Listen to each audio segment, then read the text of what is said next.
స్వామి, నేను ఇస్కాన్ టెంపుల్లో నేను ప్రసాదం చేసేదానికి ఏంటి కృష్ణుకులు ప్రసాదం చేస్తానంటే మా యొక్క నేను నలుగురు మనుషులు పట్టుకొని కొట్టేసినారు. ఆయమ్మ ఫోన్ చేసిన దానికి నేను కూడా ఆ ఇస్కాన్ టెంపుల్ నుండి కృష్ణుకుల్లో నుండి నేను వాళ్ళే తోడుకొచ్చి బజార్లో ఆటో ఎక్కించి 500 జేబులు పెట్టి ఫోన్ చెప్పారు. నేను ఇటు ఉపయోగంకి ఏమంటారు స్వామి ఇట్లా కొట్టేసినారంటే నువ్వంటే నువ్వు అని చెప్పింది. 2 మనుషులు వచ్చి నన్ను దొక్కలో కొట్టి ఆయన సుస్థైపోయా.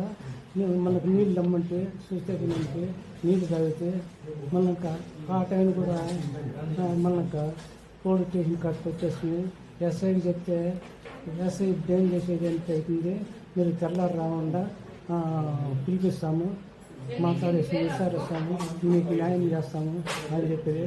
మేము 1 గంట 2 గంటల వరకు అన్నీ ఉంటాము. వాళ్ళు ఎన్ని మాటలు ఫోన్ చేసిన వాళ్ళు చాలదు. మనక లాస్ట్ ఇంటికి వచ్చేసి ఏదో చూస్తే అంత పూర్తికుంటా ఉంటే అప్పుడు వచ్చినాము రాండి మీకు న్యాయం చేస్తాము, ఊర్లోకి రండా మీకు ఎన్ని కారణం అది చేస్తామంటే ఊర్లోకి వస్తే న్యాయం జరగలేదు. కొట్టినప్పుడు మాకు ఎవరు విసారించలేదు, మాకు ఇన్కమ్ లేదు.